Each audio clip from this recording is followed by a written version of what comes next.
Okay. Well, I'll answer that first. Not that I'm aware of. I'm not aware of any working on issue 5 that you shouldn't be. Where I see myself in 2 years, I hope, is on a beach somewhere with a Mai Tai in my hands. But the key to charter reform in issue 6 is it can be reformed. It should be reformed. Every city charter does it. Every 10 years they do it. We recognize that when you form a brand new government from scratch, you can't do everything right the first time or cover everything because things change, dynamics change, regions change. We call for a charter review in 2012 because it's all brand new. We say, let's go for the first year, let's review it, propose charter amendments, bring a group of citizens in, make charter requirements if necessary. And then we'll do it again in 5 years, and then after that, we do it every 10 years. That's what a charter does. It gives you self-determination, and it allows you to make your government flexible and meet the demands of the region and the time that you live in it. Commissioner Jones, 30 seconds. Okay. Our whole thought is, let's get it right the first time. The mantra is we don't have time to wait. Well, we don't have time to redo either. When we have the opportunity to, in a year, have a charter that's brought in all the stakeholders on board, has heard from all of them, and has shaped something that addresses many issues that have been either ignored or forgotten or overlooked by the issue 6 charter, I think we ought to take the time to get it done right the first time. The only other thing, the county executive and the council would be responsible for appointing the members of the Charter Review Commission under issue 6. Under issue 5, people elect them themselves. For that first year. And then depending on whatever charter they come up with, absolutely. Who knows what could happen. I think good things. A question for you. You guys talk about human services.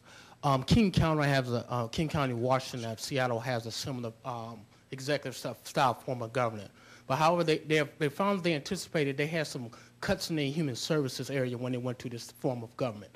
Did you guys anticipate that you'd be cutting some existing programs in the human services area as far as that's beneficial to currently to the residents of Cuyahoga County now? And the second part of the question is this. The city of Detroit has been in the news this past week for Time Incorporated as far as doing a big feature story on the whole area of Detroit. And Detroit has the Wayne County area and the Oakland County area. Now, the Oakland County is an executive form of government, and Wayne County just has a traditional form of government like Cuyahoga County has. But it seems like there is a county, both counties are rival one of them. Oakland County rivals Wayne County. Do you anticipate any of your projects that you have a similar rivalry between the city of Cleveland rivaling Cuyahoga County? Interesting questions. Mayor Zanotti.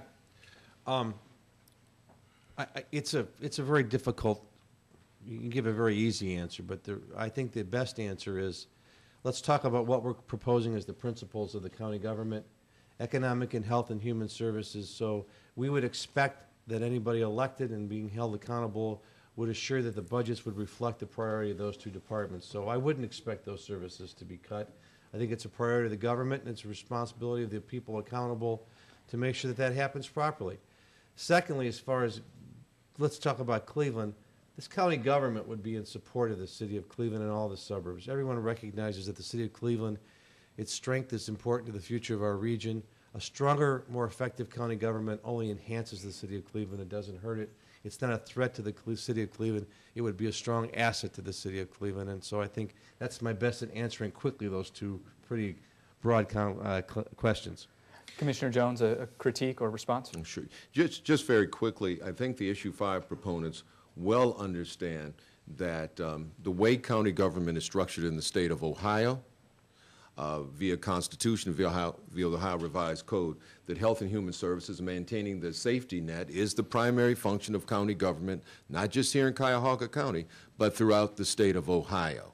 And so that's why there was a little bit of anxiety and nervousness with a proposal that says economic development somehow is going to be either exceed or be on the same level. Until the funding streams change in the state and federally, the dollars that we receive Until more of them are either allowed to be spent however we would like or allowed to be spent on economic development, we are limited, unfortunately, in what we can do. We're doing as best we can in economic development in terms of setting aside discretionary dollars, but the bottom line is the Health and Human Services, the way county government is structured in the state of Ohio, is going to be the primary function, and we don't quite think the Issue 6 proponents understand how county government is structured and the functions under the state constitution. So I'm confused about something that I think needs to be cleared up.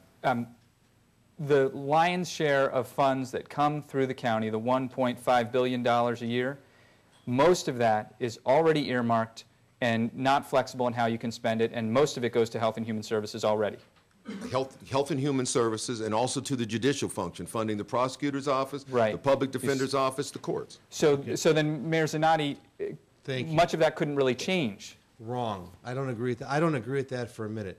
There are 5,800 employees that work for the county. Are they all working in the right department? Are they all necessary, first of all? Secondly, are they all supporting where they need to be? The patronage that is rampant throughout Cuyahoga County right now is at the core of what needs to be changed and how we will come up with the funds necessary to provide for critical economic development opportunities. We have 9 elected offices, nine of their own human resource departments, 9 of their own chiefs of staff. We've got to consolidate that, streamline the government, and take those savings and reinvest them in economic development and human services. It doesn't change anything but puts money where it needs to be, and that's in the hands of people who need it the most. Thank you very much, Mr. Mayor. Our next question.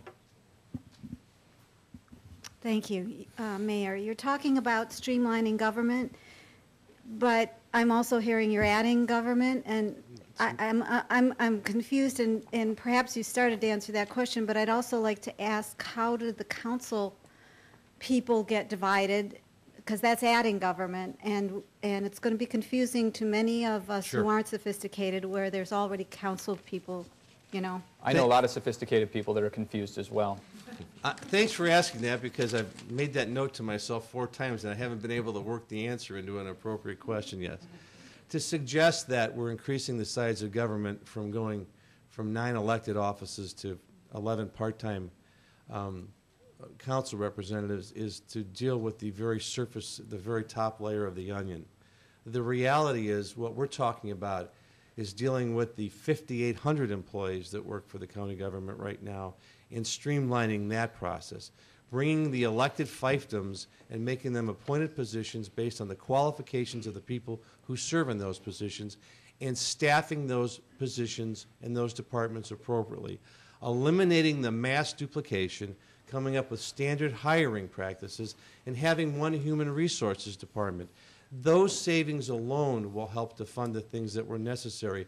So to suggest that going from 9 to 11 means that you're increasing the size of government totally ignores the core issue, and that is 5,800 employees that aren't necessarily employed where they need to be to serve the people of Cuyahoga County properly. Okay. Vice President? Yes, you may. You have 30 seconds. I don't think I've seen an election yet where one side hasn't said, if you just let me in, I'm going to slash the number of FTEs. The fact is that Cuyahoga County government, as of December, will be at its lowest level in terms of FTEs, and it's 8,500, not 5,800, 8,500 in 20 years. So there's been a concerted effort on the part of county commissioners working with other countywide officials to reduce our FTE count down 20 years, notwithstanding the fact that we do more in government than ever before. The bottom line is their proposal would take us from 11 elected officials to 13 plus 7 appointees to replace elected officials whose offices had been abolished, plus a law director, a civil law director. That's more people rather than fewer, and all of those people, including council, will want their own staff. Thank you very much. FTE, I believe, means full-time employee. Yes. Another question. Whether you're structuring a government restructuring process or creating a charter commission, why do you consider a meeting of 100 people you know an open process? That's for both of you. And secondly, Mayor Zanotti, this is your favorite question. Do you have a best practice example of your proposal that demonstrates efficiency and how it will save money for the county government? We'll hear from both of Yeah, them. I'm not sure we want to go first with that. Okay, I'll just go Let's tell first. my 100's not the right number. I could Yeah, do that. yeah.